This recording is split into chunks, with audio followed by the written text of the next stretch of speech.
You are listening to Life, the Universe, and Everything Else. Today on the show, the Quiz Show with audience participation.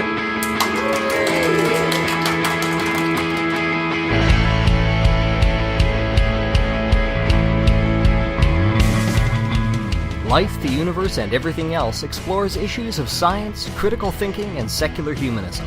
If you have questions or comments about the show, or you'd like to suggest a topic, you can find us on Twitter or Facebook, or send us an email at lueepodcast@winnipegskeptics.com. Show notes and references can be found at lueepodcast.com.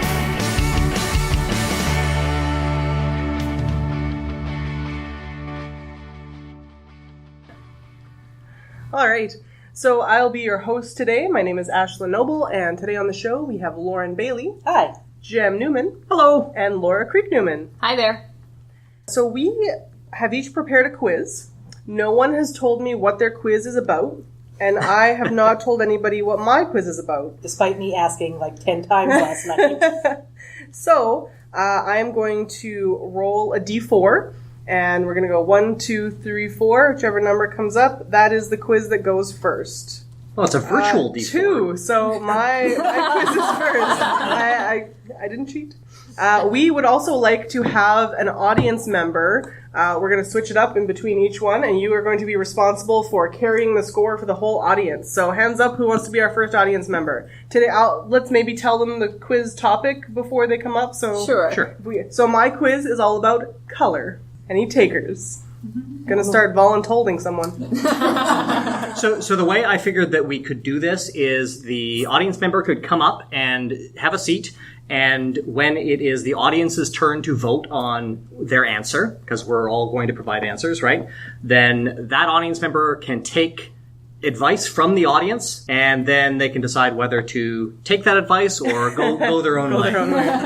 It's not a direct democracy, it's a representative democracy. You can do that. You took the jokes right out of my segment without even reading them, Jim. Every show. You two are basically the same person when it comes to jokes and puns and all of those things. We have almost the same haircut. All right, Kent, get in the chair. That's very ominous. All right, question number 1. What types of cells in the eye are primarily responsible for color vision? Triangle cells, cone cells, photosensitive retinal ganglion cells, or rod cells? Let's start with Lauren. I really want to start singing the Triangle Man song, but I'm going to go with rods. I'm going to go with cones. I'm also going to say cones. The only thing I know is that Ghost Runner advice? The only thing I know is that mitochondria are the powerhouse of the cell. I remember that. Go with cones. I think rods. Cones. The long one. No, wait, I can't. Well, the non-selected one sounds a bit made up. So, okay, we'll say rod. All right. The correct answer is cone cells. Rod cells are more responsible for low vision light, but they're very bad at seeing color, which is why we have a hard time seeing. I always confuse them. Yeah. As soon as I said rods, I'm like, no, go! So we have a hard time seeing color in low light. Photosensitive retinal ganglion cells, I did not make those up. There are apparently 3 different kinds of cells that see some sort of vision in the eye. So they discovered this with rats that were... So they didn't have cone cells or rod cells, but they still responded to light. And they found these photosensitive retinal ganglion cells, which only respond to photons, but it's sort of just an on or off thing, so they can't really tell much other than there is or is not light. All right, so Jem gets a point, Laura gets a point, and audience gets a point? No, you said rods. All right, question 2. Humans can perceive light in a limited range of wavelengths. What is the approximate range of human vision in nanometers?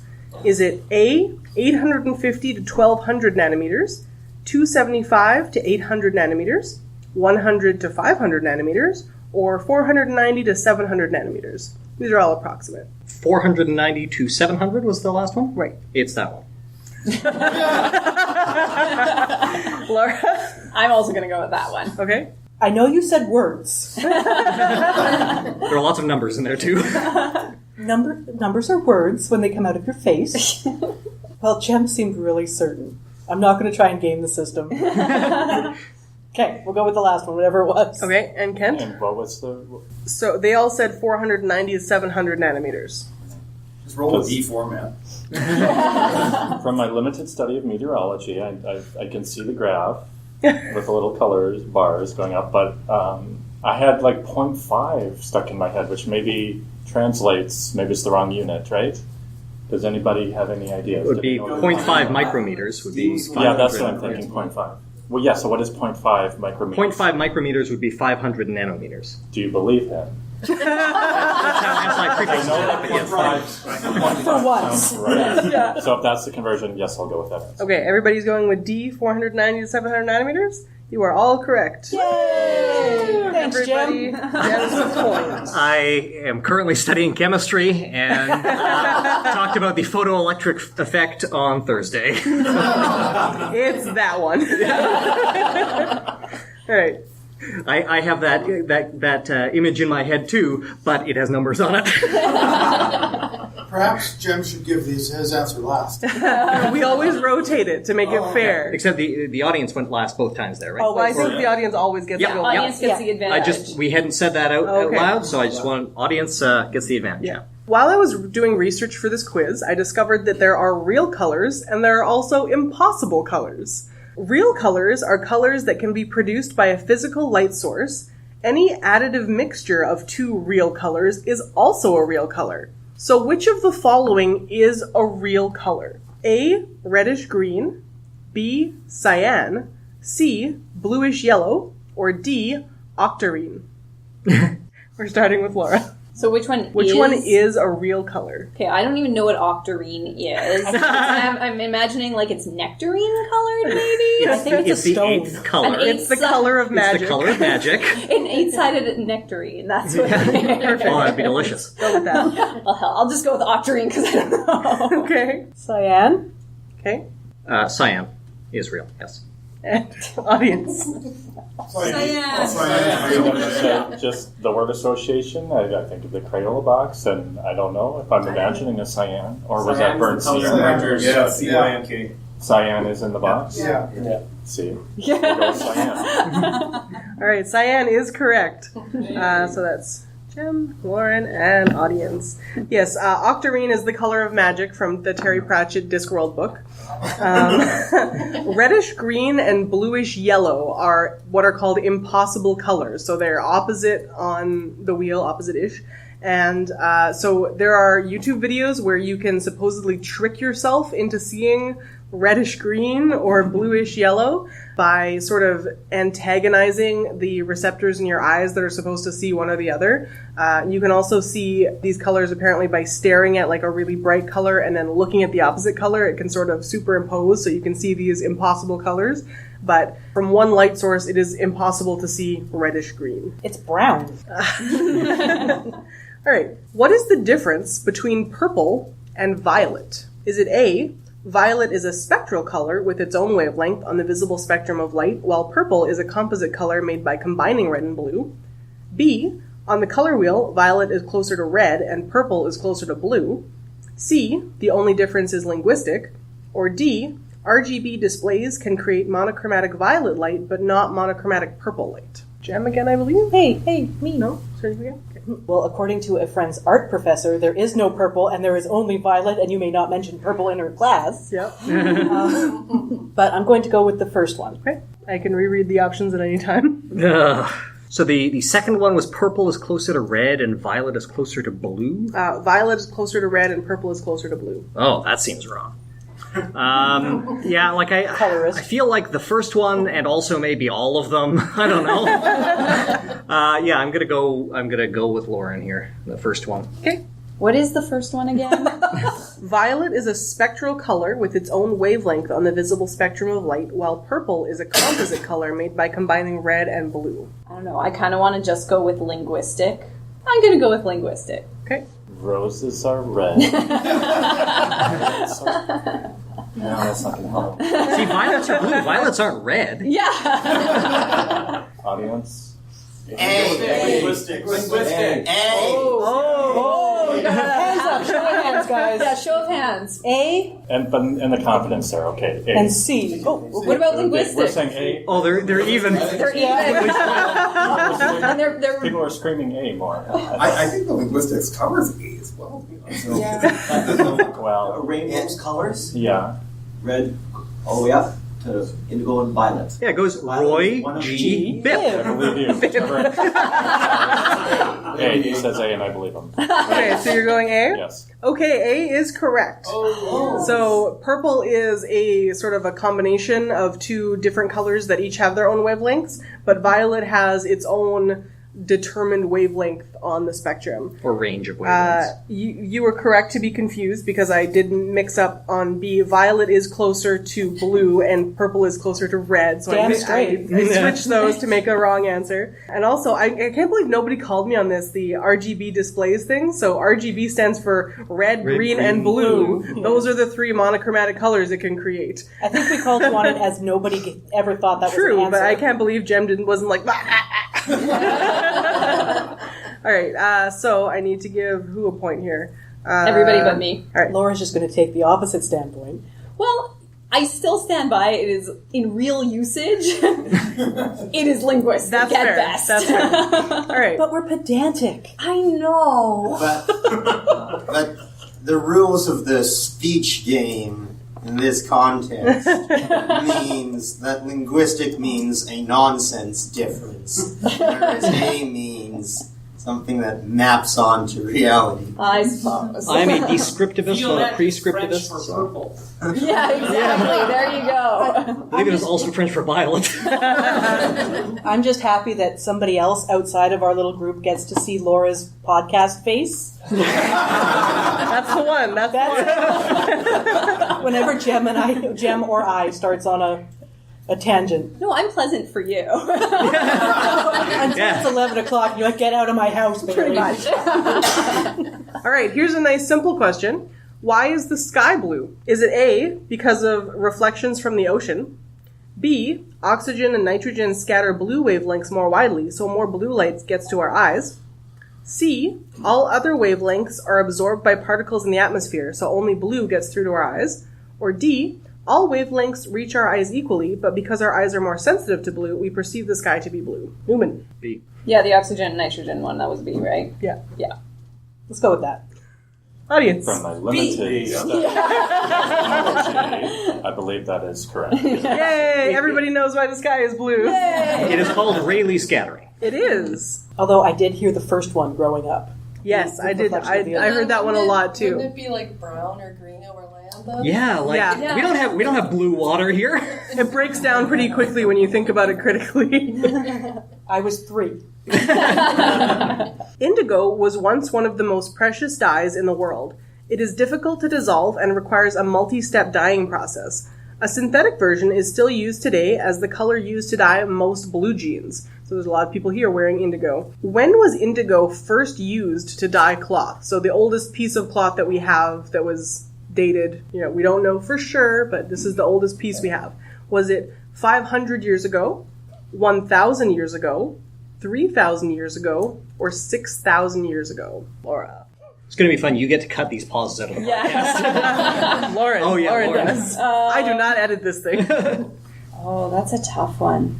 I'm going to say 3,000 years ago. I should know this, but I don't. It's either 3 or 6. 6 years ago. 6 years ago. Every other blue jean is just a figment The of your 70s was imagination. an illusion. Yeah, the 70s was an illusion. 6,000 years ago. What was B? 1,000? 500, 1,000, 3,000, or 6,000. Definitely more than 500. And I'm going to take the safe. Do I want to be safe or do I want to be interesting?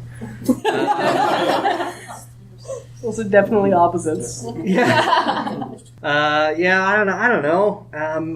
I'd say either 1 or 3, maybe. I think indigo is a flower, but that doesn't really help. 3,000 years ago, I guess. Okay. I'm inclined towards 6 because I know they had it in ancient times, and some dyes come from marine life, but I don't know. I don't think it was hard for them to come across. Does anybody have any input? I'm inclined to say 6,000. I could be wrong, but I feel like the Egyptians had it. And That's part. their heyday was more than 3,000 years ago. Yeah. I mean, That's why I'm inclined towards later, like towards a bigger number. So, for the audience, I'll say 6,000 years ago. Okay, 6,000 years ago it is. So the oldest known piece of indigo dyed cloth was found in Persia in 1994, I believe. So That's not 6,000 years ago. and it was dated to 6,000 years ago. So that was Lauren and audience. Well, as Ken Ham tells us, radiometric dating is nonsense, so you can't be sure. Well, I'm just glad that my, historical textile wonk didn't fail me there. That one would have been hard to explain. One of the oldest green pigments was the patina that forms on copper called verdigris. It was often made by hanging copper plates in vinegar or distilled wine and then scraping it off. It has a beautiful and unique blue-green color that is widely used in paintings and manuscripts of the medieval age. Why did this pigment fall out of favor? So why is it not widely used today? It changed color if it wasn't sealed immediately. It could ruin other pigments that it came into contact with. It was acidic and ate holes through parchment, or all of the above. Who are we starting with? I think it's Laura. Laura? I'm going to go with all of the above. It's all of the above. I feel like this is something that I know from reading books, and I just don't remember. Books? Yeah. They're these things that they're electronic, and you get like this... Oh, codices. Yeah. Yeah, I'll go with all of the above, I guess. Won't be boring. That's what I'm inclined towards. Yes. Okay, all of the above. It is all of the above. It is one of my favorite pigments because it's difficult to study because most of the places where it was put onto parchments, there's now just holes. So one of the things that it used to be used for a lot of was borders. So now instead of big pieces of manuscript, we have beautiful like square or round holes where there used to be paintings inside of them and now there is not. It was also used in oil paintings. So an oil medium was one of the only ways that you could put it onto like a board and have it stay and not turn sort of brown. So instead, if you used it in oil medium, it would go on sort of a blue-green and then it would turn gradually into this like beautiful green foliage color and then it would stay that way. So that was the way that it was able to be used and not screw everything up. If you tried to use it with pigments that it wasn't compatible with, everything would just sort of peel off the page. So it was beautiful, but it was very temperamental, and it's not widely used today. I have some of it at home. She's got a whole palette of dangerous paints made from minerals. They have little skulls on them. It's really cool. Thanks, Jeannie. Did you make your own verdigris? I did not, no. No? I purchased it from the Limners Guild, just as a scribe 1,000 years ago might have. Again, thanks, Jeannie. Yeah. Limnersguild.com. Insects have different sensitivities to light than humans do. Because of this, certain colors of flowers are more common than others. What is the most common color for flowers to be, which also happens to be the wavelength many pollinators are most sensitive to? Is it orange, yellow, red, or green? Yellow. Boy, I was like, I know the answer to this, and then it was not one of the ones you... Blue is right out. Orange, yellow, red, or green? Right. Yellow, I think. Just thinking back to all the many flowers I've known. Yeah, yellow. Hello? Audience. Green. Most of the flowers are really boring. You usually don't see them. Are you colorblind, Dave? No, I just think of clover and a lot of the boring plants. Clover has white flowers. Flowers we don't think of as flowers.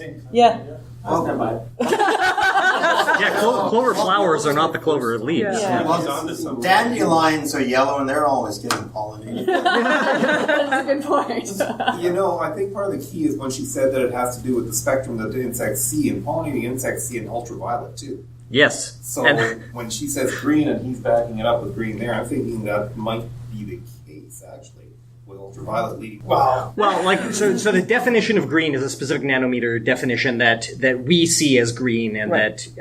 So ultraviolet is has a shorter wavelength than a higher frequency than green. Infrared. Green is right in the middle. Infrared is on the opposite end of the spectrum. Yeah, so the two would create great contrast.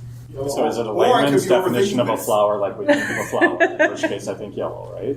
Yeah. Or is it things we're not thinking of? Well, you have to make the decision. Yellow and green are right next to each other. Yellow. Yellow. Yeah, the audience and I say yellow.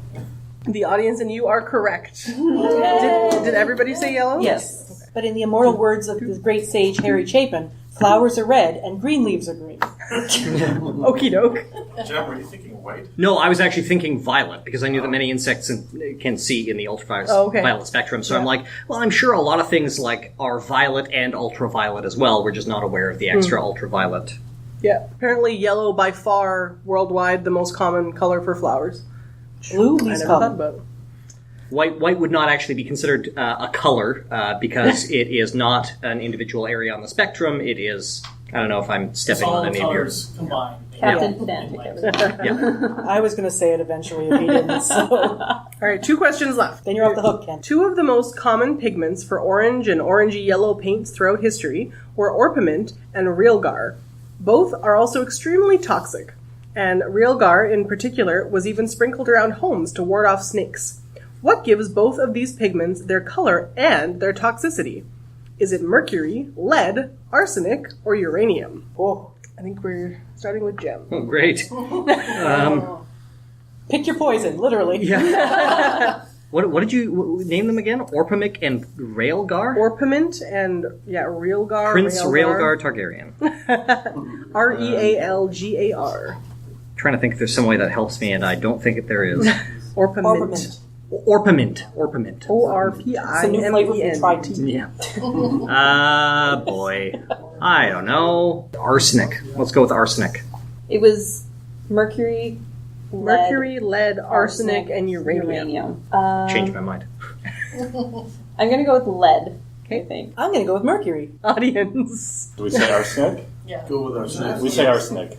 Yeah, I screwed up. You asked her to read it enough times. Jem gets a point and the audience gets a point. Last question. Red hair is the least common naturally occurring hair color in humans. It is most often caused by 2 copies of a recessive allele on chromosome 16, which produces an altered version of the MC1R protein. This also usually results in an inability to tan and subsequent sensitivity to ultraviolet light. Approximately what percentage of humans have naturally occurring red hair? Is it 1 to 2%, 2 to 4%, 4 to 6%, or 6 to 8%? Laura. 1 to 2. I've heard 2%, but you said 2 to 4 and 1 to 2. I'm in the exact same boat. I was like, I know it's 2. 2 to 4. Oh, no, 1 to 2. 1 to 2. 1 to 2. Percent of which population? The human population? Human population. Okay. Yeah, I'm also going to go 1 to 2. So if we do our math, what are we at? 7 point something billion, and we're going to go with Europeans, so we're going to go to a tenth of that, maybe, right? A little bit more than a tenth because of this continent, but I would say 1 to 2, right? 1 to 2. Yeah, everybody's got it. Yay! Okay, everybody gets another point. So in Northern European populations, the percentage of redhead people can get up to 6%, but globally it is a little bit under 2% usually. All right. Isn't it high in Ireland or something? That would be Northern Europe, yeah. Yeah. Those were hard. Pick me for state capitals or something. Well, you did pretty well. Mm-hmm. Tabulating the score here. Yeah. So Jem has 8 points, Lauren has 7 points, Laura has 5, and the audience has 8. So audience tied with Jem for the lead. Thank you, Ken. I think we'll keep these going throughout the rest of the quizzes. Yeah, I just realized that the audience is going to have an advantage in that Definitely. they did not prepare a quiz for everybody, so they will answer 4 quizzes, and the rest of us will only answer 3. No, at the end they have to get together and make us a 10-question quiz. Surprise! Did everybody read the email, do the joke, do their homework? Jem is next. All right, who's going to be the audience tribute this round? What is your quiz about, Jem? Okay, My quiz is about discarded scientific theories. I remembered and right. ideas. Yes. You did. But I deleted history so that you could not confirm it. Because I know you were like, I thought you posted it in the Slack. And I'm like, I did. It used to be It looks like Dylan is volunteering his tribute. Okay, so we're talking about discarded scientific theories and hypotheses. This game is played over 10 rounds. Each round, I will name a discredited scientific idea, then provide 3 different definitions of it. I'll ask the panelists and our audience member here to decide which one is the real theory, not the right theory, but the definition that accurately describes the theory that I name. So I've randomly determined the starting order, and Ashlyn will be going first, followed by Lauren, then Laura, and then our audience delegate, Dylan, will go last each time so that he can benefit from the wisdom of the panel, such as it is. And the crowd. Yes. Yeah. The panel and the crowd. The madness of crowds, yeah. Thanks to Charles McKay. Okay, so our first question, our discredited scientific idea is Terra Australis. A. This is the idea that the unique geology of Australia results in unusually common formation of ore rich in noble metals, which led to the Australian silver rush of the early 20th century and was later revealed to be a deliberate hoax. B. Terra Australis refers to a hypothesized massive continent proposed on the basis that the land masses in the northern and southern hemispheres must be balanced. Or C, it refers to the theory that the soil composition of Australia, New Zealand, and certain Southeast Asian countries is uniquely suited to dry land farming, that is to say, non-irrigated cultivation. Ashlyn. I like the theory that the land masses need to be balanced. Okay, Ashlyn goes with B. Lauren. I was also leaning towards B. Okay. Yeah, I was going to go with B. Audience. Definitely B. Do the masses agree? Yes. Okay, B. Okay, B is correct. Everybody gets a point. Yeah, I just made the other ones up. They were long and pedantic, which is why we knew that. Yeah, but a lot of the other ones kept referencing Australia as a continent, or not as a... Yeah, the other two did, yeah. And Australia as a continent is derived from the older Oz term referring to the south. Australis, yes, refers to southern continent. Terra Australis would be southern continent. So, everybody was quite surprised when Antarctica turned out to be a thing. Question 2. Steady state theory. Does it refer to A, the theory that the universe is not expanding, and that, though they still rotate and revolve, major celestial bodies are generally fixed in their neighborhoods? Or B, the theory that the universe's current expansion will eventually slow, then reverse, leading to a big crunch, which will be followed by a subsequent Big Bang, and that this cycle is infinitely repeating with no beginning and no end? Or C, does steady state theory refer to the theory that while the universe is expanding, its overall density doesn't change because matter is being continuously created? We're starting with Lauren this time. The Big Crunch. It's the only one I've heard of. Okay, so Lauren's going with B. Laura. Oh, I liked that one. But what was the gist of the first one again? The universe isn't expanding. Oh, right. Things are generally fixed in their celestial neighborhoods. Firmament, if you will. B. I will not. Good. I'm going to go with the last one. C? So, yeah. Okay. Matter is being continuously created. And Ashlyn. Oh, see, I feel like B is a real thing that I've heard of, but I don't know if that's the name of it, or whether it's been discredited. C is there's Matter's a constant created. amount of stuff, it just keeps being... No, C is the theory that the density of the universe doesn't change, but there is more matter being created all the time. So there is more stuff all the time, but its overall density is fixed. How would that work? I'm not saying any of these are right. I know. Which one of these is steady state? I'm gonna go with C. Ashlyn goes with C. Audience. Hey. B is real.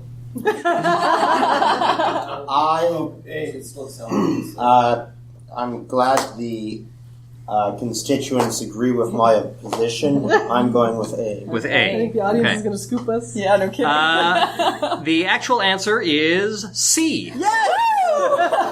The theory that while the universe is expanding, its overall density doesn't change because matter is being continuously created. So that is the steady state theory that was developed by Herman Bondi, Thomas Gold, and Fred Hoyle. It was an early competitor to the Big Bang model, which is the currently accepted theory of the universe. Whether or not there will be a big crunch, which was referenced in B, is up for debate. It seems unlikely based on current measurements. The expansion of the universe currently appears to be accelerating, which is attributed to dark energy, which is essentially a fudge factor. We don't know exactly where that energy comes from. There are a few hypotheses, but the expansion of the universe appears to be speeding up. So that makes a big crunch unlikely, and that kind of cyclical crunch bang probably is not accurate. That's why I picked that one. Yep. So let's move on to question 3. This theory is spontaneous generation. I thought you were going to say human combustion. I know. Were you going to break into song too? There's a really good jazz song called Spontaneous Human Combustion. I'm not kidding. It's great. Yeah. God, now I just want to talk about spontaneous human combustion. New quiz! Yeah. Probably a result of the wicking effect, and it's super gross. It's getting edited out anyway. Jeff, we have so many more quizzes. Just put a link to an article on it. There you Okay. Jem's favorite phrase? It's in the show notes. Yeah, it'll be in the show notes, if I remember. Okay, so, theory 3, spontaneous generation. Is this A, the idea that non-living biochemical processes can lead to the natural formation of organic compounds, eventually resulting in nucleic acids and the beginnings of life? Or B, the idea that pregnancy does not result from sexual activity and that a child's mother is its only biological parent? Or C, the idea that certain pests and other lower forms of life, such as insects, arise naturally from inanimate detritus in the environment? I'll start with Laura. It's C.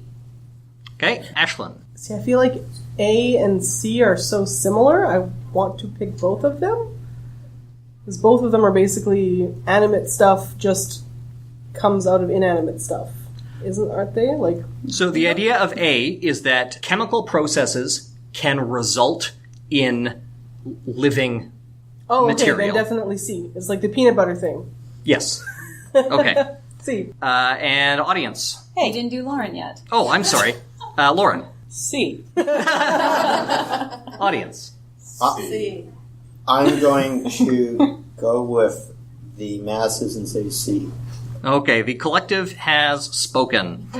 Yeah, the spontaneous generation is C. The idea that like insects and rats in some cases, pest creatures, are just a natural byproduct of like garbage, or that maggots are produced by dead flesh. Mm-hmm. And in some cases, actually, although this is sometimes separated out into a separate discredited theory, the idea that parasites like tapeworms are actually generated by the human body when the body is in a state of disease. Spontaneous generation was synthesized by Aristotle and was debunked by, anyone know? Famous scientist? French scientist? Swiss scientist? Pasteur. Yeah, Louis Pasteur. That's why he made the fancy glass. Exactly. bottles. Yep. That thing whose name I forget now. Damn it. He Pasteur based his experiments on earlier experiments by Francesco Redi.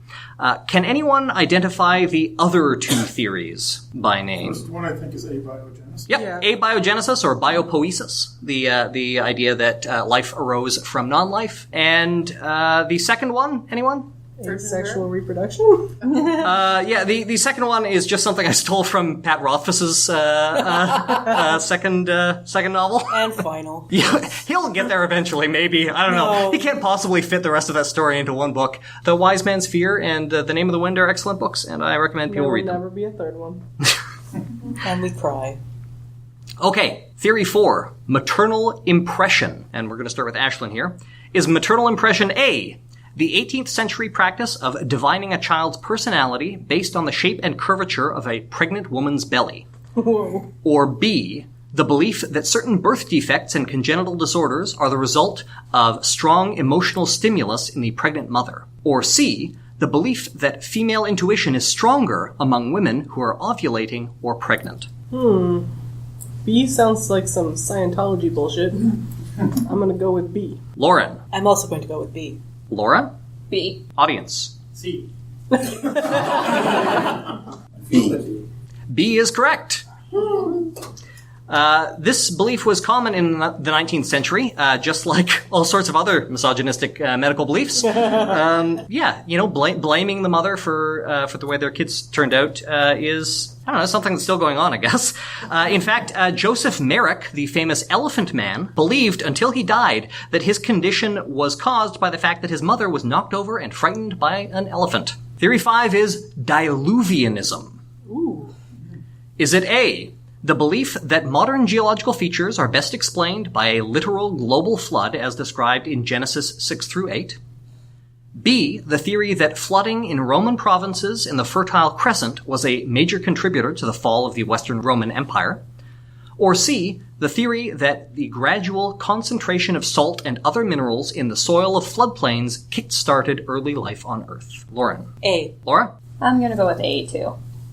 Ashlyn. I was like, hey, this has something to do with flooding, and then shit, they all have to do with flooding. I'm no fool. I also believe it is A, though. I think it's A. Yeah. You say C. I was going to say C. All right, I'll take A as the final answer. Okay.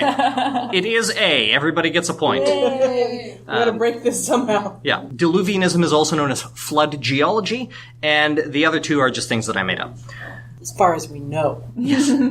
Theory 6. Phlogiston. No, spell that. That sounds vague.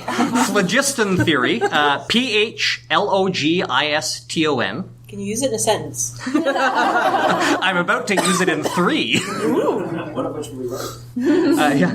Phlogiston theory is a theory that holds that since light is a wave and waves are unable to propagate in a vacuum, space must be filled with an intangible substance through which light can travel. That being the phlogiston in question. Or B, the theory that some materials are flammable because they contain a fiery element known as phlogiston that is released during combustion. Or C, a theory describing the random motion of particles or phlogistites in a fluid. Wow, this is ridiculous. And I get to go first on this one, right? No, this is Lauren. Oh, okay. Laura first. Sorry. I can't. One of us has to change our name. Yeah. No. So hard because these are all fake, but which one is the real fake? Like, what's the first one again? The space one. The space one. Oh, right. Space syrup. Light is a wave. I'm going to go with that one. Okay. Yeah. Ashlyn. Okay, so we have space syrup, fiery stuff, and the third one was... a theory describing the movement of particles suspended in a fluid. Like, it describes how they move and how they interact. See, there's the flow, but it's not... It's pH. But it's po. Yeah. It's not full. See, I want to go with the space one too, but Laura did that one. And this one is so ridiculous that we need to spread it out so somebody gets it right. I'm going to go with the fire one, B. Okay. Lauren. I'm just like equating it to Pokemon. We've got space syrup, we've got fire. Space syrup is a Pokemon type? Man, things have changed since I was playing Pokemon. I'm calling that one electric, because the other one's water, you know. We're spacing these out? All right. Do what you want. I guess we'll space them out, so I guess that would be C, would be the only one that's not chosen? Yeah. The Correct. motion of particles in a fluid. Game in the game. And I know it's the audience going to go Dylan. with. Dylan. I know it's either A or B. C. I think C. That type of contrarianism. You met Dave. Yeah, the word flagellum, isn't that about the... No, I know it's some that's discarded theory regarding that was replaced by a more scientific one in the 19th century, a more contemporaneously scientific one. But I'm trying to think if it's like light needing space to travel or if it's flammable items needing its own. And I'm leaning towards the flammable. Which one was that? B. Remember, you don't have to side with the audience if you don't want to, but Yeah. they've been pretty good so far. Are there any arguments from the audience? A or B, Dylan? A is a trick because he wants you to B. That's the flammable one, right? Yeah. B is the flammable one. B. Flammable. I like that emphasis. Okay, B is correct. Yeah! Good Good job. Okay. We Can did anyone... gaming the system, audience? Yeah. Can anyone tell me what the first option is actually called? I think I Space heard syrup. it. I think I heard it in the audience. Ether, Mark? ether. Ether, yes. Luminiferous ether, which is a different scientific theory that has also been superseded by our modern quantum mechanical understanding of light as a wave-particle duality. And the last one is simply a description of Brownian motion, but I added phlogiston in there. And that is a real thing that actually happens rather than the other two, which are fake things that don't actually happen. And while it didn't hold up to scientific scrutiny, you really can't beat the nomenclature of phlogiston theory. A material that contains phlogiston is called a phlogisticated substance. And as it combusts, the material dephlogisticates. Don't you go blind doing that? The theory was actually also briefly referenced in the fun 7th season episode of Star Trek The Next Generation, Thine Own Self, to which Data replies, I do not believe that is correct. It's also worth noting that the later and also discredited caloric theory proposed by Antoine Lavoisier held that a quote, subtle fluid called caloric was the substance of heat. Some at the time argued that a cold was also a type of fluid called frigoric. These theories were superseded by our modern thermodynamic understanding of heat. Question 7. Theory 7. Telogeny. Is that A, the belief that a child can inherit traits not only from its father and mother, but also from previous partners that its mother has had? Ew. Or B, the belief that low-frequency EM radiation, including the wireless signals used by Wi-Fi and mobile devices, can adversely affect fetal development? Or C, the belief that pregnancy cravings are the result of telepathic communication between the mother and the fetus? That's amazing. Oh. Telogeny. That is a great... We're going to start with Ashlyn. Baby wants ribs. I know the first one is like a real thing that many cultures believe, that many partners contribute to the formation of the baby. So I'm going to go with that one. I'm going to go with A. Okay, Lauren? I am not going with the, slut shaming. No, it's not. No, like it's a positive thing usually in those cultures that many men usually will contribute to the well-being of the baby because they're all their father. It's true. I'm going to go with the baby wants ribs, number 3. I'm going back and forth between B and C there. Because B is a fake theory. I just don't know if that's what it's called. Game have the all system. those belly Game the bands system. and crap like that they try to sell people. Yeah, I'll go with B. Okay, the EM radiation one. And Dylan?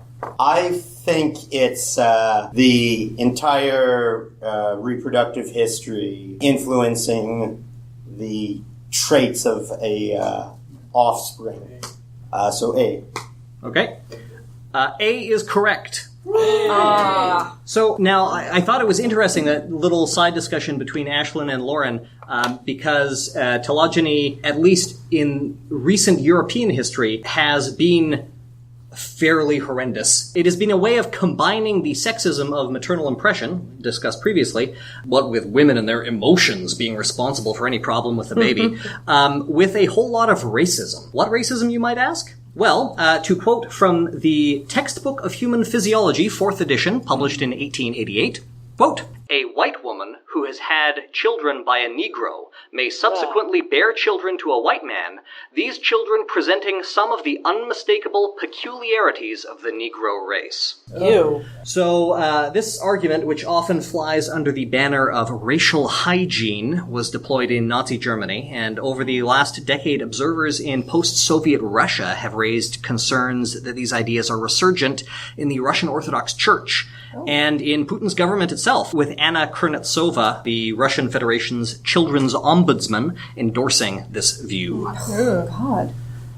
Yeah, sounds a lot nicer if it's like everybody's invested in this child. Yeah, I guess, I don't know, maybe I've read too many fantasy stories where that's the gist of it. Now, generally speaking, the idea is no longer scientifically accepted in mammals generally. However, there has been some recent research that you do get some gene transfers in insects. When you're doing experiments with fruit flies, you always have to make sure that the ones that you're breeding are virgins, because otherwise you might not know what the genetic makeup is because they hold on to sperm for so long. Right, yeah. Okay. Well, and that's what I was thinking. Like, if some animals, because some animals do hold on to it for longer, so then it could be the litter or whatever it's called could be of mixed progeny. It's called a baby.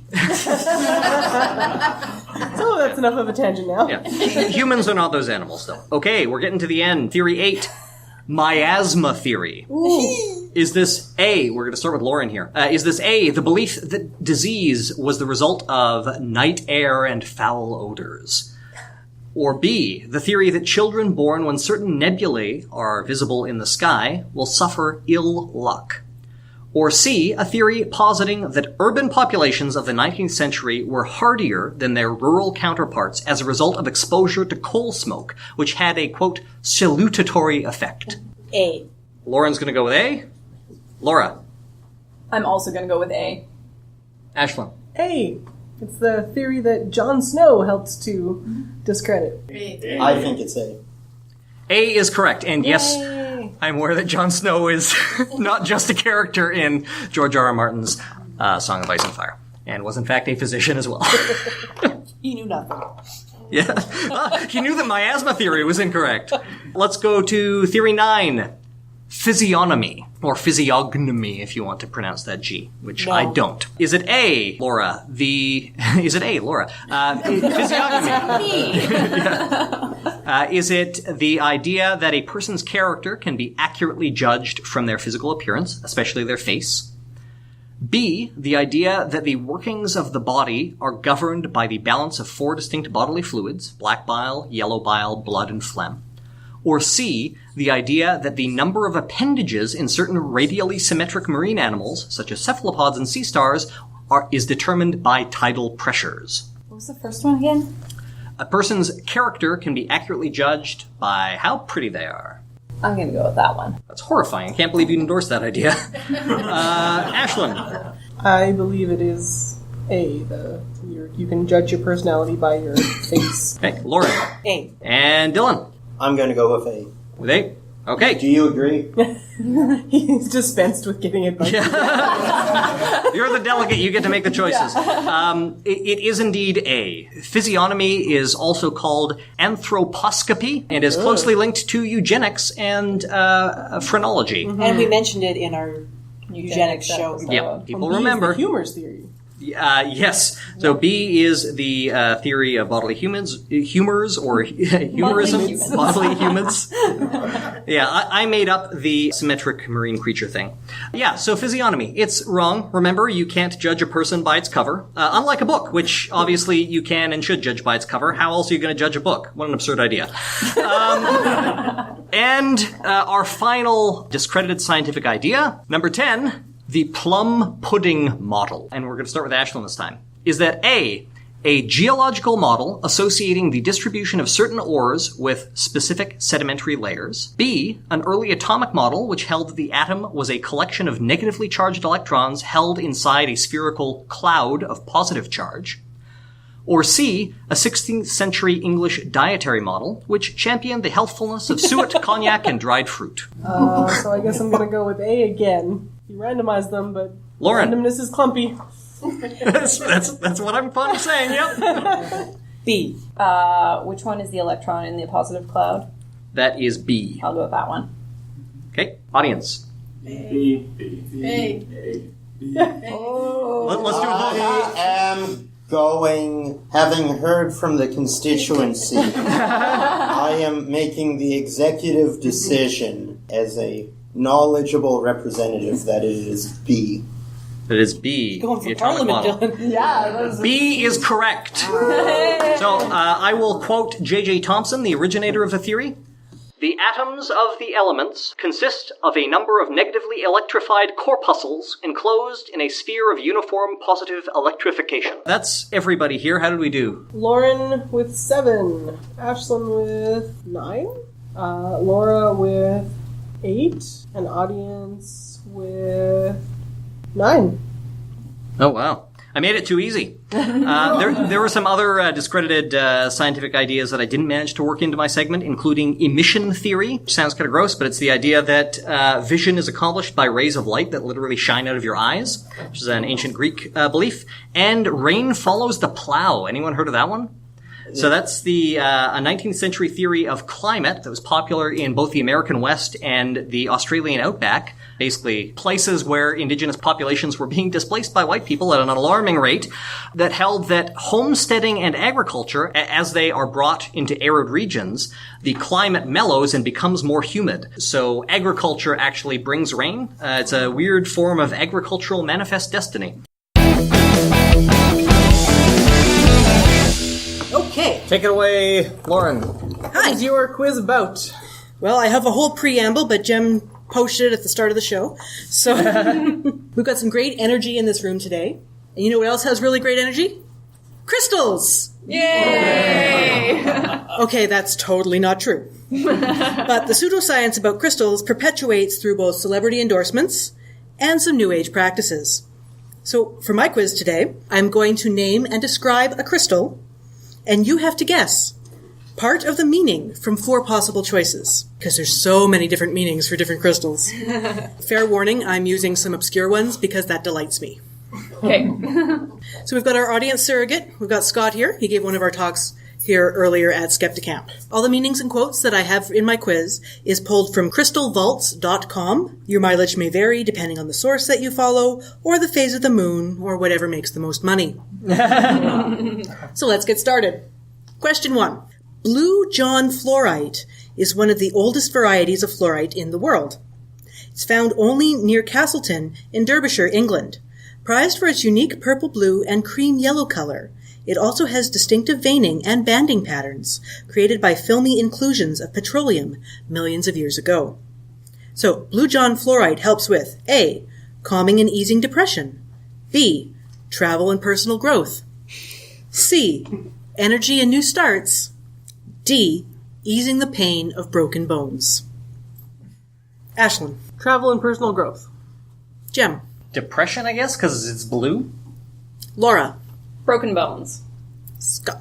I'm also going to pick the depression one because it's easy to... It's not a solid claim. Oh, I'm sorry. I should ask the audience. Your bullshit is fine. Okay. It sounds like an airtight heuristic you're applying. All right, the depression bullshit. B. Travel and personal growth. Damn it! I know, personal growth is also pretty broad. So, Blue John stimulates spontaneity and emboldens ones to brave the unknown, both in physical travel and in the desire for new discoveries and fresh experiences.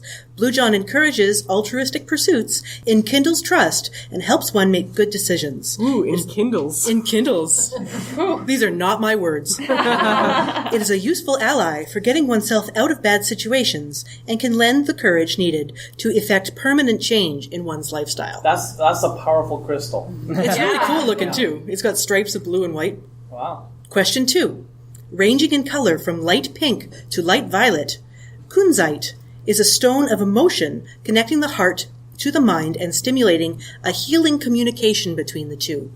In its palest pink form, Kunzite is also known as A. the Heartstone, B. the Men's Stone, C. the Woman's Stone, D. the Crying Stone. Jem. Probably not crying. Women are super emotional and they only make decisions from their heart. So that would fit. Yeah, women's stone or heartstone? Women's stone. Why not? I don't know. Laura? Heartstone, that was A, right? Yeah. Ashlyn? I want to say Heartstone, but I think that's rose quartz, but maybe they're the same frickin' thing because it's pale pink, so I'm going to go Heartstone. Scott? I thought Heartstone was almost maybe too obvious, so I was also with Gemma thinking like Woman's Stone in that they're in touch with their emotions. What does the audience say? Men's Stone. Men's Stone? What was D? D was... Crying Stone. Crying Stone. Okay, well, so we'll keep it interesting and say Men's Stone. Okay. C. the Woman's Stone. Oh. So Jem and Laura got that one right? No, I didn't. Just Jem. Just Jem. Okay. So pink kunzite is often called the woman's stone, particularly supportive for a young or first-time mother and for all single mothers. and it assists humans as well as animal mothers who may have a hard time caring for their young. Boy. Question 3.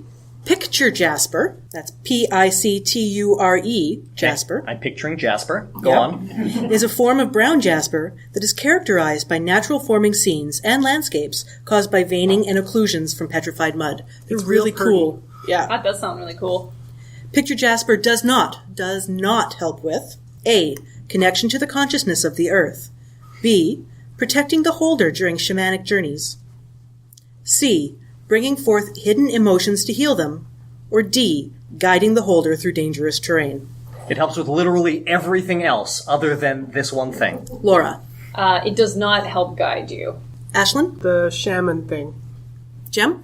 I feel like you wouldn't have included shamanic journeys if that weren't on there, so I think that must be a real thing. We are playing D&D right now. Yeah. Keep that in mind. I don't remember what the last one was, but let's go with the last one. Audience. I was also leaning towards D, the last one, that it would not help you guide you through terrain, right? Is that that's what I'm leaning towards. But the rock has a landscape in it. That seems so it's too obvious. Like homeopathy, where it does the opposite. But so I'm leaning towards D, but audience, it's all random, right? Let's say D. Okay, we'll give them all the D. I'm sorry. You're not sorry. The audience gets the D. Audience gets the D. And that is the correct one. You guys are too smart for me. I thought this one would be hard. But because this one had the 3 correct answers and the 1 not correct, we've got a gem length kind of explanation. I'll try to keep it pretty quick. Picture jasper is characterized by masterful scenes and landscape patterns formed by nature and is believed to contain hidden messages from the past. It was revered in many cultures of the world for its deep connection to the earth, its protection during shamanic journey, and its ability to divine the land and the future. It is perhaps more closely connected to the planet than any other jasper and is known today as the Stone of Global Awareness.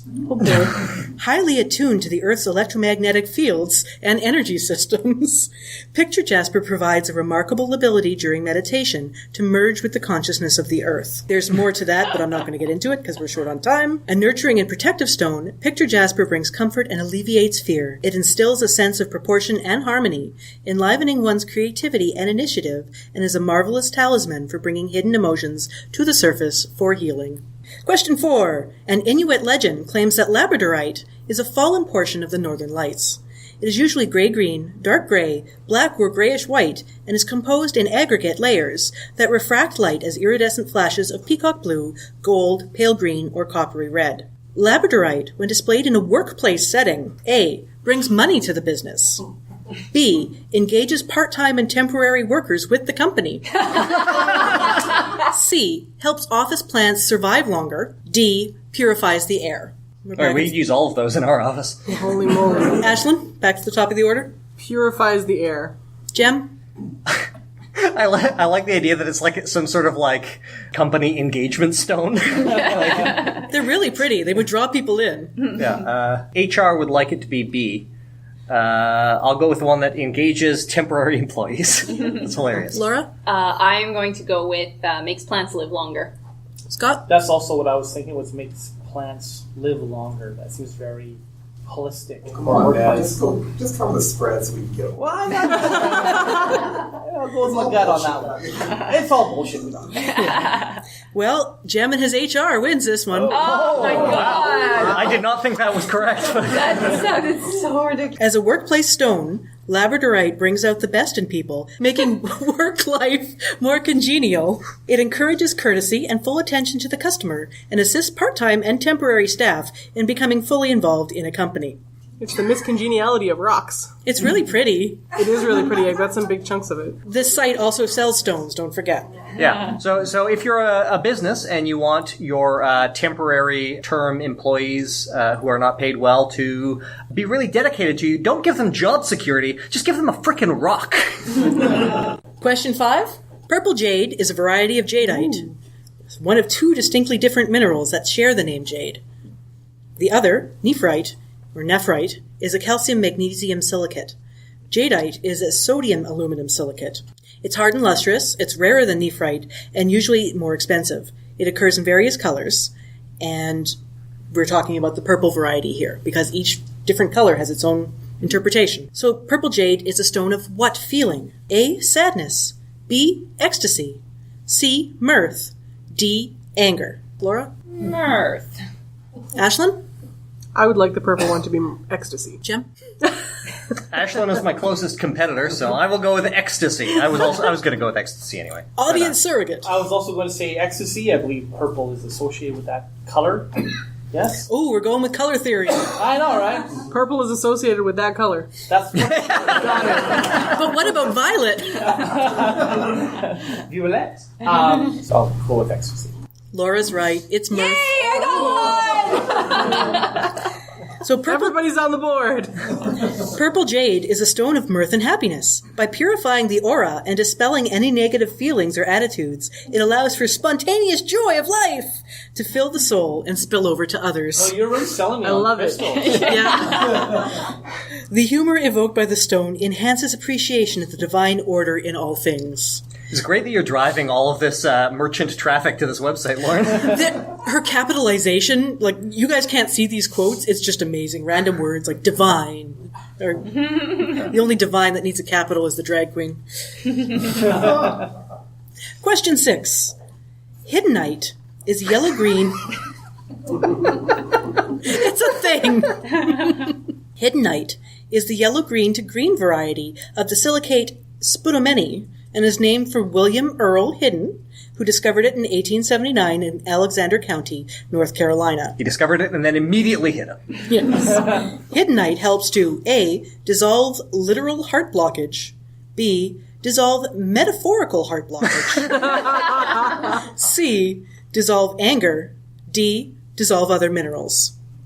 For Ashlyn. Metaphorical heart blockage. Wait, no, literal heart blockage. Shit, Yeah. I don't know. I wanted all of the above here. Yeah, metaphorical heart blockage. Jem? I'm going to go with literal heart blockage. Laura, gonna cover the spread? Oh wait, there's 4 of them. I want to go with literal heart blockage, too. Scott? I was thinking metaphorical heart blockage just because it's so absurd. But I'd like to poll the audience, because I really have no idea. Dissolve anger? Yeah. Let's go with what Mark Forheim says, which was the dissolves other... Anger. We've got metaphorical heart blockage. Yeah! I should have went with my gut. Carrying Hiddenite awakens and attracts true love in the earthly sense, as well as spiritual twin soul love. It provides a constant pulse of loving heart energy, is a great gift to oneself and partner if love has gone stale in a relationship, to help dissolve blockages in both hearts. Wow. So you gotta lean more towards the bullshit. Mm-hmm. And that's the right answer. Yeah. Yeah, lean in. Well, no, I don't know. I mean, a literal heart blockage would be... Yeah, I think literal heart blockage was the more ridiculous answer. That's a good point. I was really proud of this one. Question 7. Umbalite is a member of the pyrope garnet family. Its name is derived from Tanzania's Umba Valley, the sole source from which it is mined. Umbalite is rare and quite costly, and it ranges in color from a light pinkish rose to pale red violet. With the exception of a lighter color hue, it is closely related to the umbalite garnet. I don't know why they're not the same thing. Umbalite aids in the treatment of A. Foot fungus, B. Heart and lung disorders, C. Broken bones, or D. Acne. Foot fungus. Heart and lung. Broken bones. Scott? What's not chosen? Acne. Acne it is. Heart and lung disorder. Umbalite garnet is a crystal of emotional healing. It encourages love, kindness, and compassion, and promotes self-worth and owning one's own gifts and abilities. It aids in the treatment of heart and lung disorders and enhances metabolism and healthy sexuality. Especially if you don't have any heart and lung disorder. Yeah. Also, it claims that like the literal and the emotional heart are the same thing. Mm-hmm. So, Question 8. Fire agate is a variety of chalcedony, a mineral of the quartz family. It has translucent, deep reddish-brown base with flashes of orange, red, green, and gold that appear as living flames within the gem. Its iridescent colors are caused by light interference on thin layers of iron oxide or limonite crystals within the chalcedony. Fire agate does not, again with the does not, help the holder overcome A. Sexual imbalance, B. Artistic blocks, C. Feelings of boredom, or D, performance anxiety? Laura? Some of those go together. Yeah, there's like 3 of those 4 things. Well, maybe all 4. No, we're looking for the one it does not. Does not do. The anxiety. It does not help with anxiety. Performance anxiety? Sure. Okay. Ashlyn? Feelings of boredom. Jem? I'm going to go with B, the artistic blockages, because all of the other ones... Go together. Feelings of boredom, performance anxiety, okay. Projecting? Scott? I think feelings of boredom doesn't seem like something that would be addressed in a crystal. Maybe it's a really interesting crystal. Dude, have you been listening to my questions? There's no logic you can apply to these. So, all right, here we go. Doug says boredom, I say boredom. Okay, it does not help the holder overcome performance anxiety. Laura's making a rally in the back end. I'm failing the audience here. You know? It is ideal to banish the stupor of a humdrum routine, and when one is wearing fire agate, it can also stir the emotions of others, sometimes facilitating attraction between mates. Holy shit, is that a sexy stone? Fire agate can stimulate sexual and physical energy. Very stimulating. Increasing the stamina and circulation, and is helpful in treating sexual imbalances, including impotence or fear of sexual intimacy. How are you supposed to use that crystal? You're not supposed to wear it for more than 4 hours. You need to see a doctor. Go to crystalvaults.com for the rest of the answer. Make sure to use a condom. You don't want the kid on there. A stone of creativity and expression, fire agate is particularly helpful in overcoming artistic blocks of all kinds. Question 9. Amazonite, also called Amazon jade or Amazon stone, is a green to blue-green variety of mercurine, a feldspar mineral that forms in crystals or in masses. It ranges in hue from bright green to paler shades of turquoise, sometimes with white, yellow, or gray portions, and can be translucent to opaque. Amazonite protects against A. Electronic interference, B. Bullies, C. Self-harm, or D. Certain varieties of fruit flies. Certain varieties, not all of them. No. So if you still see some, it's just not those kind that it protects. Only the ones from the Amazon. Ashlyn? Electronic interference seems like a thing that they haven't covered enough yet. Okay. Jem? Oh, jeez. Bullies? Like, what? How would it do that? Just throw it at the bully. Yeah, exactly. It's a particularly sharp stone. Possible use for any of these items so far. A bully is just a friend you haven't shared Amazonite with yet. What was C again? Self-harm. Feel like they probably wouldn't phrase it that way, but I'm going to go with C. Laura? Oh, I just want to pick one of the ridiculous ones. D was ridiculous, right? It was certain varieties of fruit flies. Yes, absolutely. I'm going with that one. Scott? I was thinking self-harm. That seemed like something they would want to market to audience. Well, that gives us a spread, so... Yeah. Oh, okay. Okay, I have consensus in that they're silent. So. As in, one person said K. Oh. So I'll pick C, self-harm. A, electronic interference. Oh. That's like so easily falsifiable. Yeah, and your point? Yeah. If you're buying crystals, you're not doing science. Yeah, okay. Amazonite. I was proud of that. I put that in for you. Amazonite is a barrier filter crystal that blocks geopathic stress, absorbs microwaves and cell phone emanations, and protects against electromagnetic pollution. Place it near computers and other electronics, or tape it to your cell phone. Wait,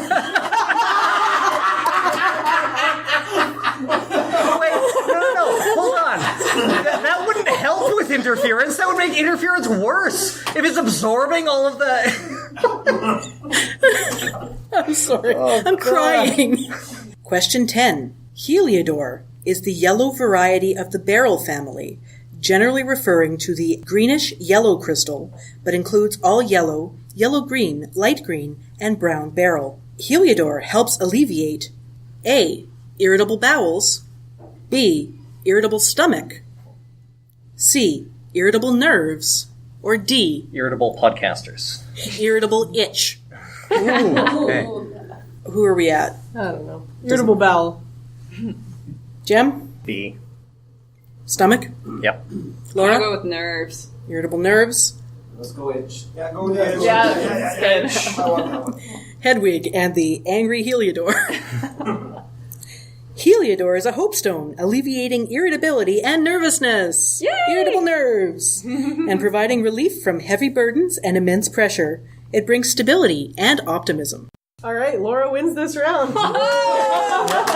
With 4 points. The audience got 1. Jem had 3, and Ashlyn had 3. Laura had 4, and the audience had 1. I'm kind of glad we got that low score. Thanks, Scott. Thanks, Scott.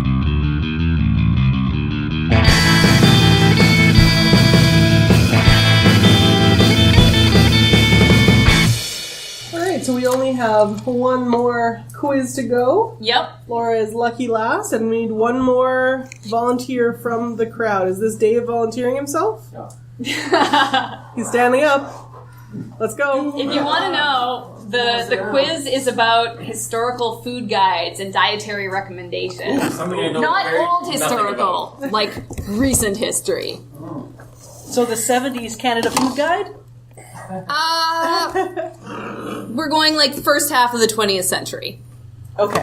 More or less. No pyramids. No pyramids. No. We're talking about like Canadian American food recommendations, 20th century. Anywhere in the 20th century. And our audience delegate this round is Dave. Folks may remember him from other podcasts, usually when there's a movie involved.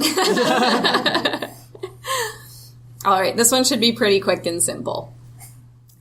The first official Canadian food guide had this number of food groups. A, 4, B, 6, or C, 7. Let's start with Lauren, and then we'll go around. 7. Okay. 6. 6? 4. I think I'm 4. 4. I think lower sooner is a good. I just think like wet, hot, fire. I would go 6 myself. I think 4 is current. It's the current like food thing. But maybe it's a trick. Maybe it's always been 4. Well, wasn't it 5 at one point because you had the other that you're not supposed to eat? Yeah, cookies and cakes. Yeah. Okay, so what are we going with? You're going with 4? 4. Okay, the correct answer is B, 6. The food groups were, so that is Ashlyn and Jem, and the food groups were milk, fruits, vegetables, cereals and bread, meat, fish, etc., and eggs. Interesting. Eggs got its own food group. Yeah. Question 2. What was the official name of this food guide? A, the Basic 6. B, Health Protective Foods. C, Canada's Official Food Rules. Ashlyn. I like your eyebrow raise there. The Basic 6 sounds good, but I feel like... Sorry, what year was this again? This is just... I haven't said a year. Oh, okay. This is the first iteration of Canada's food guide, food recommendation. So I think it's like Canada's Official Food Rules. That sounds like very official government. Big Brother's food. Okay. With that. Jem? Let's say the Basic 6, I guess. Okay.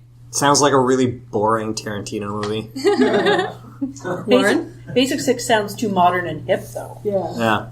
So what was the other one? It was the... Basic 6, Health Protective Foods, Canada's Official Food Rules. Health Protective Foods. Okay.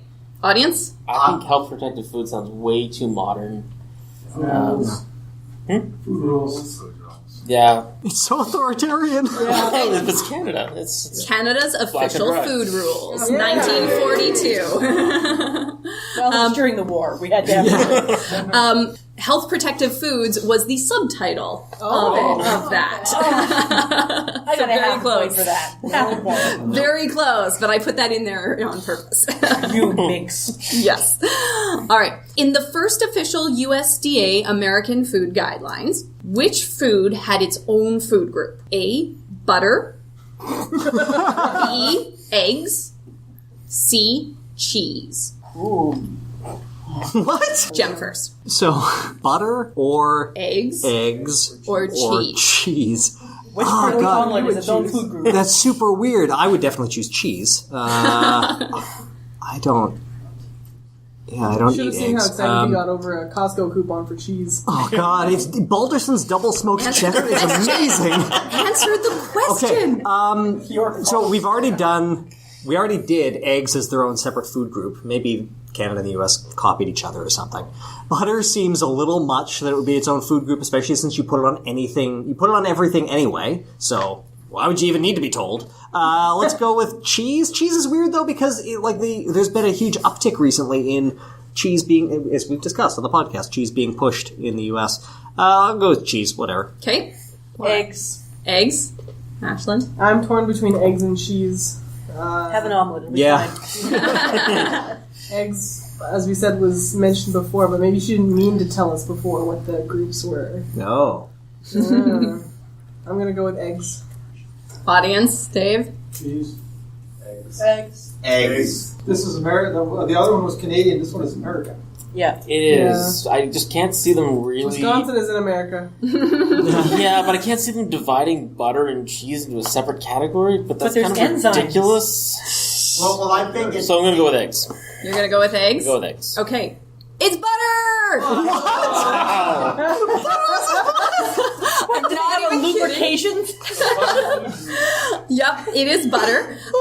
So that was the 7th food group of the first USDA food guidelines. 2 teaspoons or more a day is what they're recommended. In Canada, however, in Canada, butter was included in the bread group. Okay, so, point of order. Did they ever... Have they ever seen a butter? Did they know what a butter? The assumption would be that you're just going to put the butter on the bread. Yes, yeah. That's probably the assumption there. Like, I can't. But when you're looking at your food group, you're like, okay, I need one more thing for my bread food group. Should I have bread? No, I'll have butter instead. I don't care that it's made of milk. The transitive properties of butter. Okay, so nothing on that one. Okay, number 4. The idea of meatless Mondays originated in public health efforts during which period? A. World War I. B. The Great Depression. C. World War II. World War I. Okay. World War II. Okay. I know it was one of the world wars. 3. We're starting it next week. Let's go with World War I at the risk of giving Ashlyn an even bigger lead. 1. Can we get a vote? So hands up for 1, hands up for 2. It is. Okay. Okay. It was World War I, so Lauren and Jem get a point. Yeah.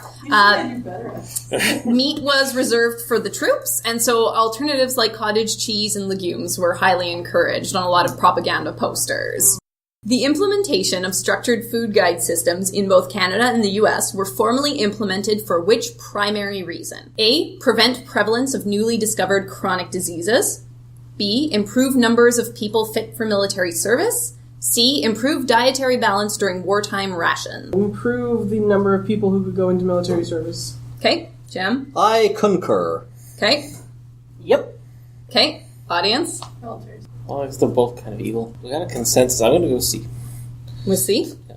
Okay, audience gets it. It was C. So the primary driving reason was to help the population stay well nourished during times where rationing of staple foods, and particularly the primary reason was to improve the dietary balance of the public and make sure that malnourishment didn't take over when the best foods were being shipped overseas. A secondary and very closely related reason is that they wanted to make sure that they had a well-nourished public so that they could keep fighting the war. So that's, yeah. So C, but also A? Well, C, but also B, but the primary reason, if you look it up on the websites, was to improve the health of the public during ration times. Okay. Number 6. From 1942 to 1977, which one vegetable was specifically recommended as required for a healthy diet? And this does not have options, okay? So everybody just list one. Jem first now. What were the years? One from 1942 to 1977, and the food guide started in 42, the food rules. Which one vegetable was specifically recommended as required for a healthy diet? As required for a healthy diet. So I guess one of the considerations here is it's probably something that people would not want to eat if the government weren't telling them to eat it. I'm going to go with cabbage. Okay, cabbage. Spinach. Something cruciferous. Okay, spinach. Cabbage, spinach. Ashlyn? So, yeah, my first thought was cabbage also, but then I'm thinking the government usually has a stake in these things. So, like, maybe corn, because the government has pushed corn on the U.S. population forever. But I remember Laura telling me once, like, very, very vehemently, corn is a grain, Ashlyn. It's a whole grain. And then there's, like, broccoli, which is always, like, the healthy vegetable.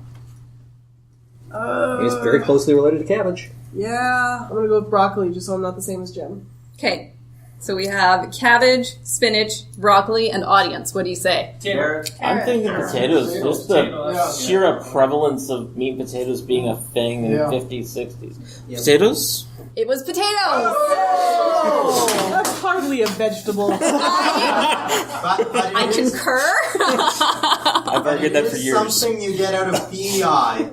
Yes. And Idaho. So for 35 years, potatoes were listed as a daily vegetable, and other vegetables were grouped into things like green vegetables, yellow vegetables, in addition to potatoes. And if you've seen those new commercials that are playing now, it's they're trying to do that again. Yes. I was thinking with the typo with the iron content of spinach. That's why Popeye was the big thing. That was earlier. Yes, no, that was really good thinking, but no, it was just the potato was always included as the only specific vegetable. Well, there was no horrible cartoon about a potato eating person, so all my information comes from cartoons. Okay.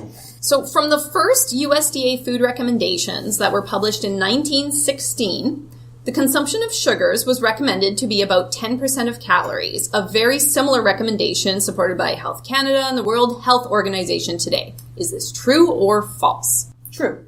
Okay. Sugars, not carbs. I'm seeing... false. It's got to be more than that. I'll also say false. 100 years of advertising, or suggesting the same amount of sugar. Well, maybe it changed in between. Well, it's just, you know. Yeah, I'm just wondering, have we good that cycle? Everything old is new again. Yeah, which is always the thing. True. Breaking with the audience. It is true. So, what I will say, when you look back at those first guidelines, it does recommend sugar to be about 10% of the calories. However, it's not the same limiting to 10% as we talk about 10%? Today. It's not at least, it's saying approximately. It talks about sugar not as a detriment per se, unless it is taking the place of other healthy foods, which is still true today. Today, the limit at 10% is much more emphasized, but that 10% figure has been around for 100 years. So, 8 questions. I only have 9, so second last one. One of the basic 7 food groups from the original American guidelines... Butter. was butter. Another one of them was oranges, tomatoes, grapefruit, raw cabbage, and salad greens. Ew. Which nutrients were specifically emphasized by this group? Oh, God. I guess I should give you the options. Yeah, please. You guys don't have nutrition knowledge like me? Come on. Okay. A, vitamin A. B, vitamin C. Or C, folate. A, vitamin A. B, vitamin C. C, folate, which is a B vitamin.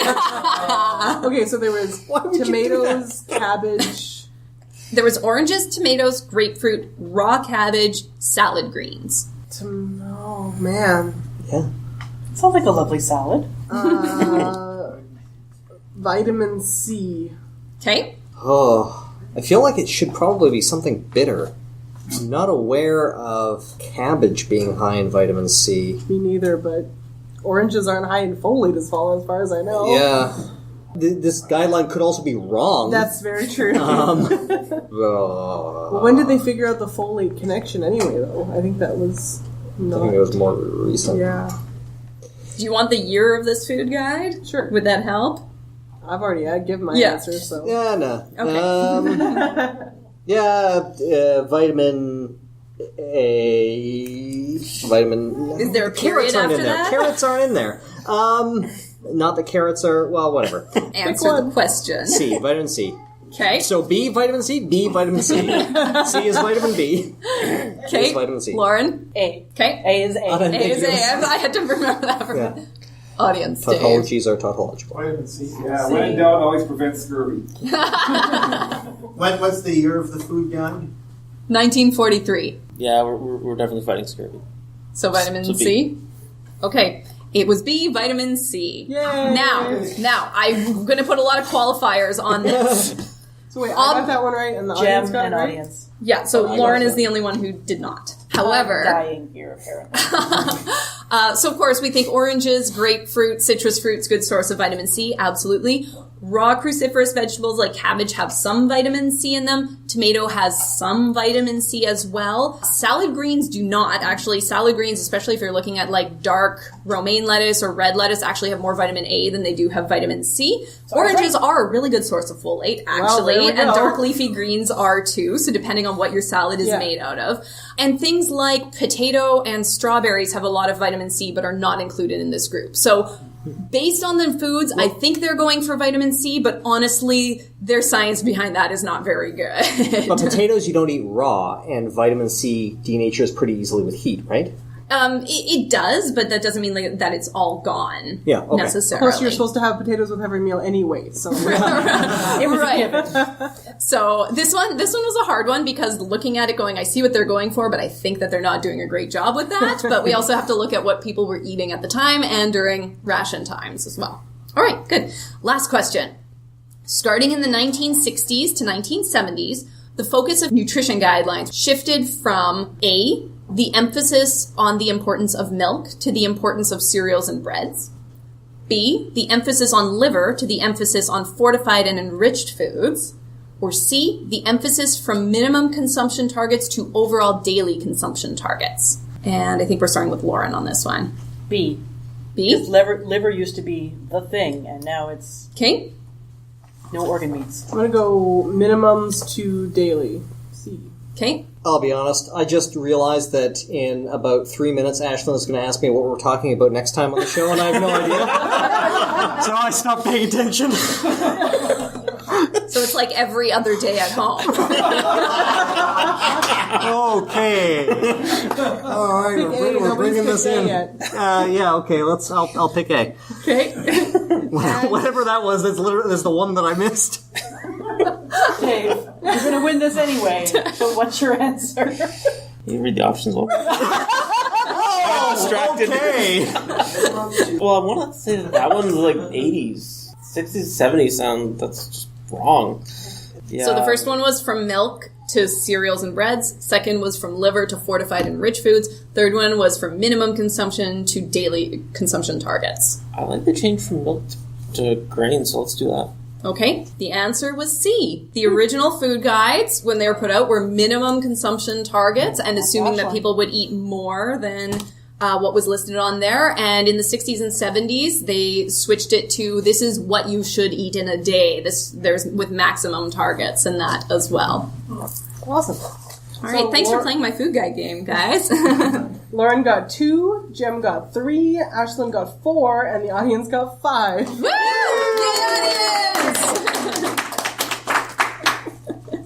Okay, so because there were only 9 questions there out of 10, we're going to divide all of these answers by 9 and then multiply by 10. Oh my god, Jem. Wait, I can come up with a bonus question if you want. Do it. What's a food? What's a food? Well, test our retention from your talk earlier. Because otherwise, if we don't do that, Laura will have a slight advantage in the scoring at the end because she answered. Now you just ruined her gaming the system. 30 questions instead of 29. Okay, bonus question. In the 1943 Basic 7 Food Guide from the U.S., how many eggs were we supposed to eat in a week? Ooh, in a week. Butter. I bet it was like 2 a day, so I'm going to say 14. Okay, 14? I'm going to say... Is it whoever gets it right or whoever gets closer or Price is Right rules? I'm going to go with closer because I'm not giving you guys options. So I'm not going to guess 1. No, I'm going to guess 15. Oh, you Okay, so we have 14, we have 15, Lauren. In a week? In a week. 36. 16. 16. Oh, the answer was 3 to 5 a week, preferably 1 a day. So maximum 7. This is ration time, you guys. So Ashlyn wins with 14 is the closest I should have gone with 1. All right, so Ashlyn now has 5, tied with the audience. Yay! 36. Okay, so our final scores are Jim has 14, Lauren has 16, Ashlyn has, 17, and Laura has I also have 17. And the audience has more, but they cheated by answering all of the quizzes instead of just 3 of the 4. The audience has 23. But if we... 23. That is 17.25. Oh, so the audience still takes it. The audience wins by a quarter of a point.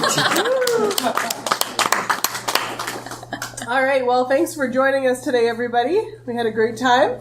What are we talking about next month, Jeff?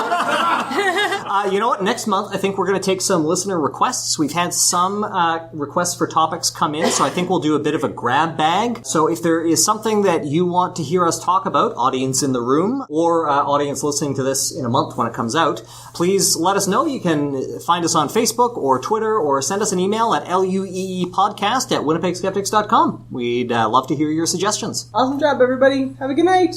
Bye. You've been listening to Life, the Universe, and Everything Else. If you have any questions or comments, or you'd like to suggest a topic for the show, send us an email at LUEEpodcast@winnipegskeptics.com. If you want to show your support, give us a review on iTunes or Stitcher, follow us on Twitter or Facebook, or just share the show with a friend. Our music is produced by the very talented Ian James, and this episode was edited by Lauren Bailey.